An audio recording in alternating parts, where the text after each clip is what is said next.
Hello students, good morning. मैं महेंद्र तिवारी आप सभी बच्चों का हमारे विद्यालय MDI स्कूल मिल्कीपुर की तरफ से आप सभी बच्चों का हमारे YouTube चैनल में बहुत बहुत स्वागत है।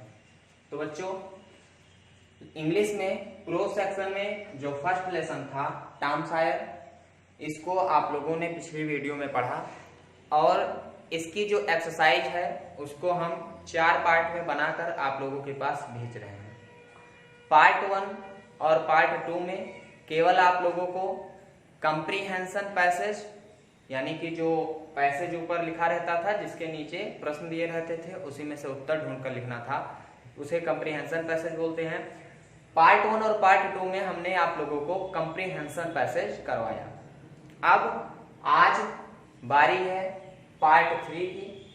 पार्ट 3 में आप लोगों को objective type question, true false और मैचिंग बताई जाएगी। इसके बाद एक पार्ट और जाएगा जिस पार्ट में आप लोगों को क्वेश्चन आंसर सॉल्व कराए जाएंगे। इसी के साथ 4 पार्ट में फर्स्ट लेसन की एक्सरसाइज आप लोगों तक पहुंचेगी।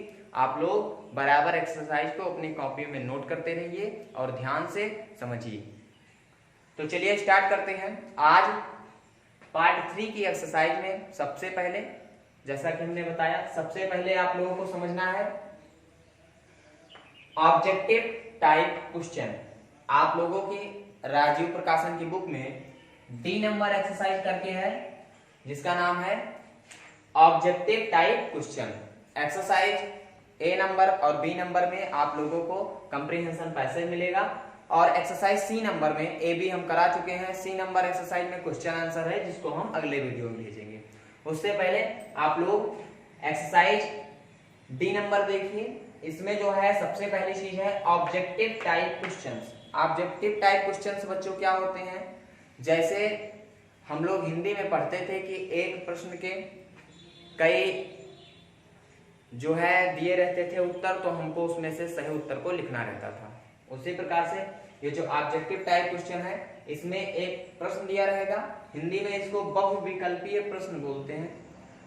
बहुविकल्पीय का मतलब ऐसे प्रश्न जिनके बहुत सारे विकल्प हों। इसमें आप लोगों को एक प्रश्न दिया जाएगा और उसके 4 उत्तर दिए जाएंगे।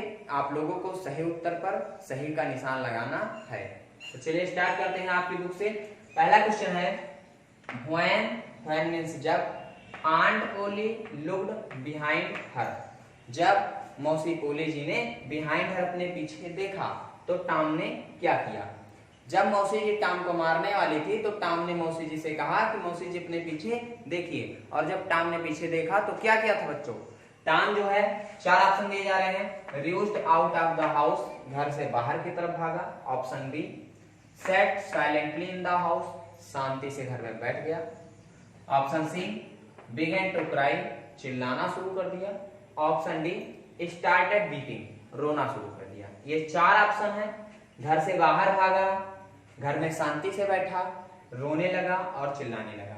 तो हमने कहानी में पढ़ा था कि जब जो है मौसी जी टॉम से कहती हैं कि चलो लाओ मेरी छड़ी का, मैं तुमको आज पीटूंगी, तो टॉम उनसे कहता है पीछे देखो, और जब मौसी जी पीछे देखती हैं तो घर से क्या करता है? बाहर भाग जाता है। तो इसलिए इसमें ऑप्शन कौन सा सही है? ऑप्शन नंबर ए सही है।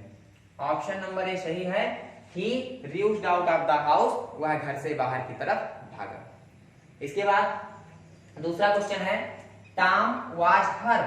टॉम वाज मीन्स था, हर मीन्स उनके। टॉम उनके कौन था? ब्रदर्स सन, भाई का लड़का था। ऑप्शन बी सिस्टर्स सन, बहन का लड़का था। ऑप्शन सी ओन सन, अपना लड़का था। ऑप्शन डी फादर्स सन, पिता का लड़का था।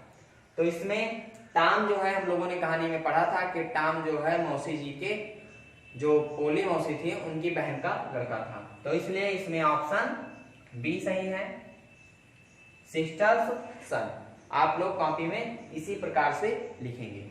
इसके बाद तीसरा क्वेश्चन है टॉम वाज, टॉम कैसा था? ऑप्शन ए है लेजी, लेजी मतलब होता है आलसी था। बी नाटी, नाटी मतलब शरारती था। ऑप्शन नंबर सी फूलिश, मूर्ख था। ऑप्शन नंबर डी कवर्ड, कायर था।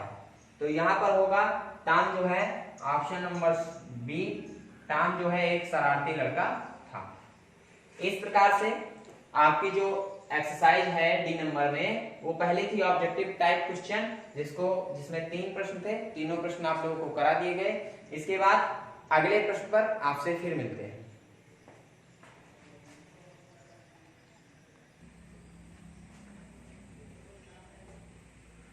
तो चलिए बच्चों फिर से स्टार्ट करते हैं।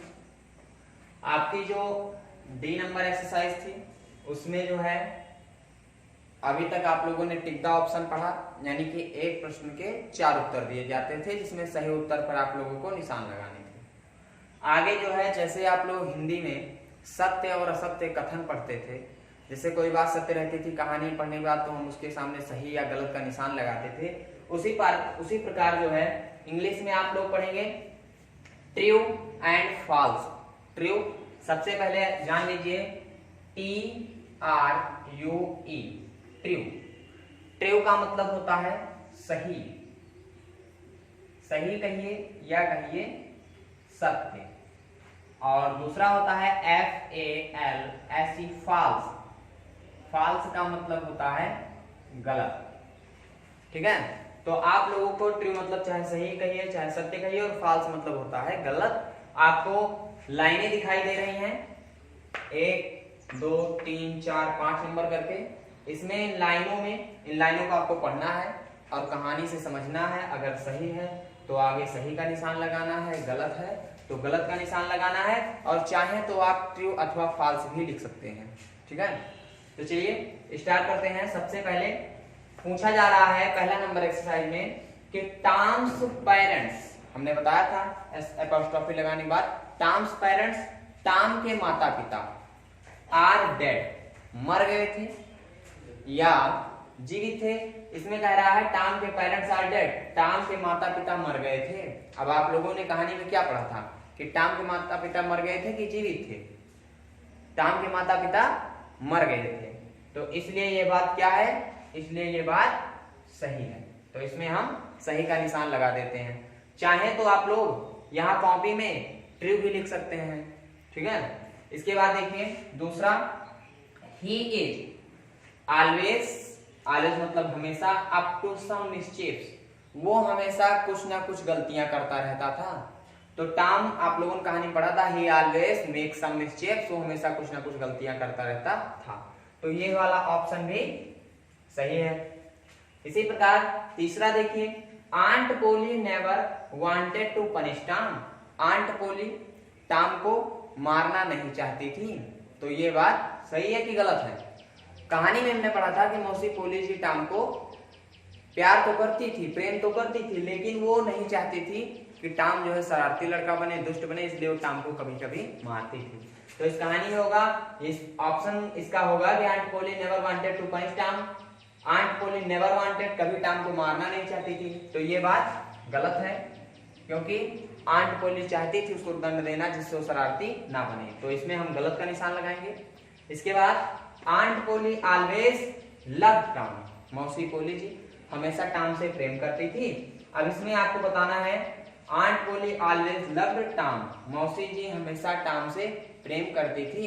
तो यह बात सही है, मौसी जी टॉम से प्रेम तो हमेशा करती थी लेकिन मारती उसको कभी कभी थी।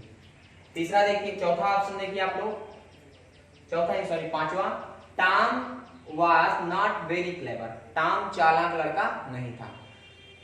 तो आप लोगों को कहानी में पढ़कर पता चल गया होगा कि टॉम एक बहुत ही चालाक लड़का था, क्योंकि उसने मौसी जी को बेवकूफ बना दिया था, और दवा जो उसको पीने के लिए दी जाती थी वो उस दवा को ना पीकर उसे फर्श में बने छेद में डाल देता था। तो इससे पता चलता है कि टॉम एक ही चालाक लड़का था। और इसमें पूछ रहा है Tom was not very clever, Tom चालाक नहीं था। तो टॉम चालाक था और ये कह रहे हैं टॉम नहीं था, तो हम इस बात में क्या लगाएंगे, गलत का ऑप्शन लगाएंगे, यानी कि ये फॉल्स है। पहला ट्रू है, दूसरा ट्रू है, तीसरा फॉल्स है, चौथा ट्रू है और पांचवा फॉल्स है। इसके बाद अगली एक्सरसाइज क्या है, मैच द फॉलोइंग। 5 आप लोगों को दिए जाएंगे, नंबरिंग यहाँ पे देख लीजिए। नंबर 1, इसका पहला वर्ड है प्लान। आप लोगों को यहाँ पर मैच द फॉलोइंग में 2 कॉलम दिए जाएंगे। कॉलम ए में 5 शब्द लिखे रहेंगे, कॉलम बी में 5 शब्द लिखे रहेंगे। आप लोगों को जब मैचिंग करना है तो कॉलम ए में जैसे लिखे रहते हैं उसको वैसे लिखना है, और कॉलम बी में आप लोगों को पता होना चाहिए कि किसका क्या मैचिंग है। तो आप लोग जैसे प्लान की मैचिंग है स्कीम, तो सामने सामने ऐसे स्टूडेंट्स इस प्रकार से आप लोग मैच करेंगे, जिससे कॉपी चाहे बोर्ड में चेक हो या यहाँ चेक हो, कॉपी चेक करने वाले को आसानी रहे। जो आप लोग ऐसे ऐसे तिरछे मिर्चे मिला देते हैं उसमें क्या होता है, कभी कभी कंफ्यूजन भी हो जाती है, इसलिए आप लोग जो है कॉपी में ऐसे सीधे सीधे मैच करेंगे। तो देखिए कॉलम ए का, कॉलम ए में हम सबसे पहले देखेंगे, पहला शब्द लिखा है प्लान, दूसरा लिखा है रेस्ट, तीसरा लिखा है चांस, चौथा लिखा है केयरफुल, पांचवा लिखा है रैप्ट और छठा लिखा है स्पॉइल। तो सबसे पहले इन सब शब्दों की आपको हिंदी पता होनी चाहिए। तो देखिए प्लान का मतलब होता है योजना, प्लान की हिंदी हम यहां पर लिख दे रहे हैं थोड़ी दूर में। प्लान का मतलब होता है योजना। जैसे हम किसी चीज की प्लानिंग करते हैं, किसी चीज की योजना बनाते हैं, तो प्लान का एकदम पर्यायवाची होगा स्कीम।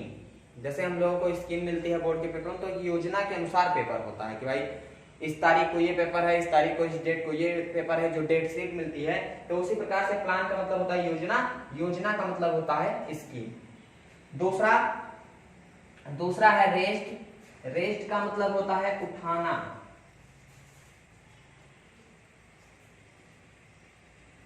इसका ठीक पर्यायवाची होगा लिफ्टेड। आप लोगों ने सुना होगा लिफ्ट, लिफ्ट शब्द जो है, जो इमारतों में लिफ्ट लगती है, हम लोग कहते हैं भाई लिफ्ट से ऊपर गए, लिफ्ट से नीचे आए, फिल्मों में देखा होगा। तो जो लिफ्ट होती है, रेस्ट मतलब होता है उठाना, और लिफ्ट का मतलब भी होता है उठाना।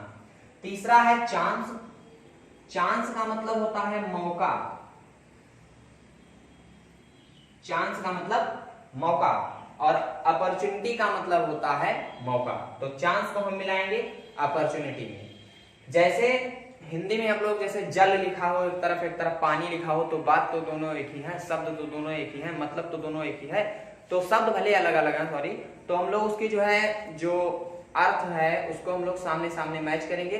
तो हम लोग जानते हैं कि भाई पानी भी मतलब जल ही है, और चाहे वाटर लिख दो इंग्लिश में, ठीक है, कुछ भी लिख दो, पानी प्लस जो पर्यायवाची है, तो हम जान जाएंगे कि दोनों चीजें एक ही हैं। उसी प्रकार मौका, चांस का मतलब भी मौका होता है, अपॉर्चुनिटी का मतलब भी मौका होता है। इसके बाद तीसरा शब्द है केयरफुल, केयरफुल मतलब होता है सावधान, केयरफुल मतलब सावधान होता है। और एक शब्द है इसके आगे अलर्ट, ALERT, अलर्ट का भी मतलब होता है सावधान।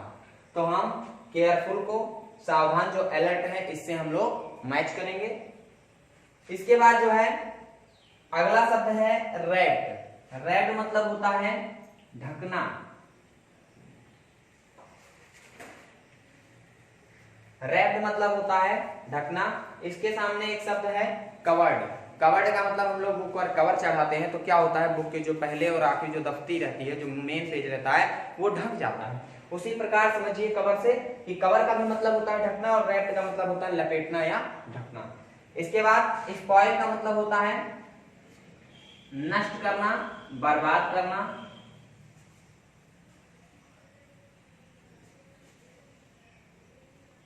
नष्ट का मतलब होता है, स्पॉइल मतलब होता है बर्बाद करना। इसी प्रकार एक शब्द है र्यून, र्यून का भी मतलब होता है नष्ट करना। तो एक बार फिर से देख लीजिए, प्लान को स्कीम में, रेस्ट को लिफ्टेड में, चांस को अपॉर्चुनिटी में, केयरफुल को अलर्ट में, रैप्ड को कवर्ड में, स्पॉइल को र्यून में। इन 5 शब्दों को इस प्रकार से आप लोगों को मैच करना है। ये पार्ट 3 में एक्सरसाइज बताई जा रही है। एक्सरसाइज फर्स्ट में आप लोगों को टिक द ऑप्शन था, एक्सरसाइज बी में आप लोग सेकंड नंबर में point out the true false है, ठीक है, और एक्सरसाइज 3 नंबर में मैच द फॉलोइंग है। यहां तक आप लोगों ने देखा, इसके आगे जो है हम लोग अगले एक्सरसाइज में देखेंगे।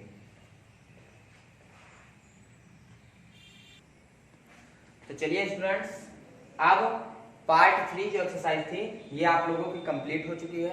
फिर से एक बार बता दे रहे हैं, पार्ट 1 में कंप्रीहेंशन पैसेज गया है, पार्ट 2 में भी कंप्रीहेंशन पैसेज गया है, पार्ट 3 में आप लोगों का टिक द ऑप्शन गया है, ट्रू फॉल्स गया है और मैचिंग गई है। अब आप लोग अपनी कॉपी में पहले कंप्रीहेंशन पैसेज कर लेंगे, हमने जो बताया है यहाँ से, और उसके बाद आप लोग जो है ये टिक द ऑप्शन लिख लेंगे। उसके बाद आप लोग ये लिख लेंगे, ट्रू फॉल्स लिख लेंगे, इसके बाद मैचिंग लिख लेंगे। इसके बाद अब बात आती है प्रश्नोत्तरों की। तो प्रश्नोत्तर हमारे जो है बुक से वो आप लोगों को अगले जो है वीडियो में हम भेजेंगे। तब तक आप लोग जो है फर्स्ट एक्सरसाइज वीडियो में देख करके, फर्स्ट एक्सरसाइज से कंप्रीहेंशन पैसेज, सेकंड वीडियो से जो एक्सरसाइज की सेकंड वीडियो है उससे भी पार्ट 2 से कंप्रीहेंशन लिख लेंगे, पार्ट 3 से tick the option, true false और मैचिंग लिख लेंगे। इसके बाद एक वीडियो आपके पास और पहुंचेगा पार्ट 4, जिसमें आप लोगों को क्वेश्चन आंसर बताए जाएंगे। तब तक आप लोग इन सब चीजों को अपनी कॉपियों में लिखिए और अपनी ऑनलाइन पढ़ाई को जारी रखिए। मिलते हैं आपसे अगले वीडियो में, तब तक के लिए नमस्कार।